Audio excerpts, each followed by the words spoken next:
महाड तालुक्यातील तळीये गावावर दरड कोसळली। त्यात तब्बल 87 ग्रामस्थांचा जीव गेला।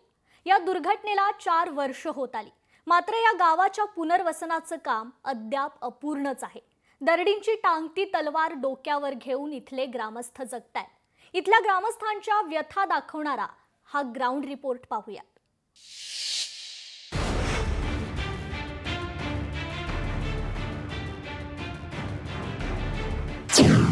दरडींमुळे भय इथलं संपत नाही।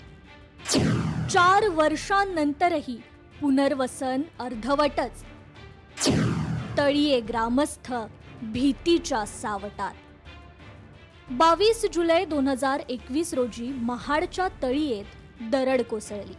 गावावर दुःखाचा डोंगर कोसळला। तळीयेच्या कोंडाळकर वाडीतील 66 घरे दरडीखाली गाडली गेली। गावातील 87 जणांचा जीव गेला। या दुर्घटनेनंतर संपूर्ण गावाचं पुनर्वसन करण्याचा निर्णय सरकारने घेतला। या घटनेला 4 वर्षे पूर्ण झाली, मात्र अद्याप पुनर्वसनाचं काम पूर्ण झालेलं नाही। आतापर्यंत केवळ 66 कुटुंबाचेच पुनर्वसन झालंय। पुनर्वसनाच्या प्रतीक्षेत असलेले ग्रामस्थ अजूनही दरडीच्या भीतीखाली जगतायत। पाऊस जेव्हा कमी असेल तेव्हा आम्ही वरती येते। आता शेतीचं काम चाललेलं आहे ना, म्हणून लोक सध्या इथं आहेत। पाऊस कमी आहे, पाऊस जास्त झाला का शेतीचं काम बंद करून बी लोक खाली राहायला जातात। आता हे पुनर्वसनाचं काम चालू आहे ना, घर होत आहेत, तर जेणेकरून गरजू लोक होती, ज्याने घर नाहीये त्यांना दिल्या गेलीत घर।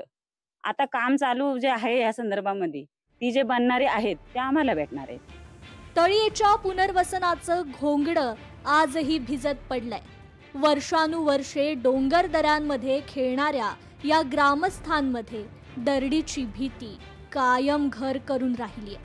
अतिवृष्टी सुरू झाली की इथल्या ग्रामस्थांच्या मनात भीतीचा थरकाप उडतो।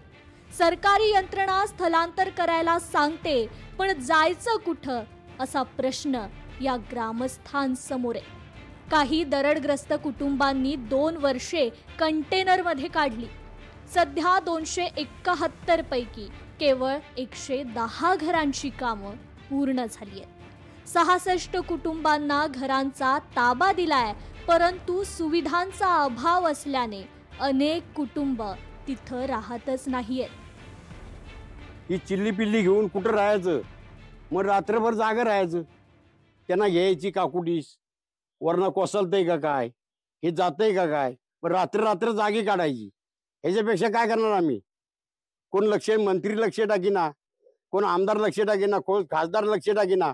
मग ह्याचा पाठपुरावा केला तर आम्हाला तिकडे घरं झाली असती। मग आतापर्यंत आम्हाला घरं नाहीत ना।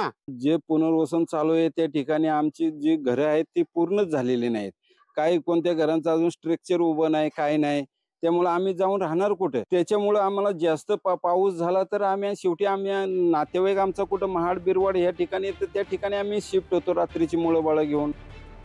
म्हाडाच्या माध्यमातून हे पुनर्वसनाचं काम सुरू आहे, मात्र कामाच्या दर्जाबाबत शंका उपस्थित केल्या गेल्या।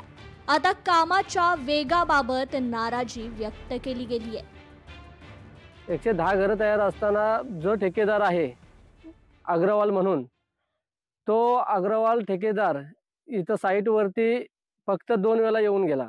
2 वेळा येऊन एवढी मोठी साईट असताना आणि हा प्रोजेक्ट एवढा मोठा असताना जो आपल्याला पाहिजे जसं कामाची जी ही रूपरेषा पाहिजे, स्पीडनी काम पाहिजे, ते काम काही पूर्ण होत नाहीये। आणि आता तर पूर्णपणे साईट पूर्णपणे बंद आहे। एखादी दुर्घटना घडली, त्यात लोकांचे जीव गेले की सरकार खडबडून जागं होतं आणि मग उपाययोजना केल्या जातात। इथं मात्र लोकांचे जीव जाऊनही सरकार आणि प्रशासनाची झोप काही जात नाहीये।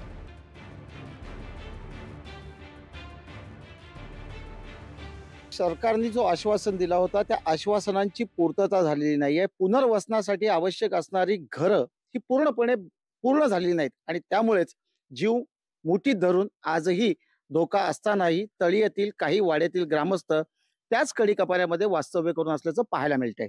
व्हिडिओ जर्नलिस्ट ओम गोरेगावकर सह भारत गोरेगावकर, लोकशाही मराठी, रायगड। लोकशाही मराठी ऐका, पहा, जागरूक रहा.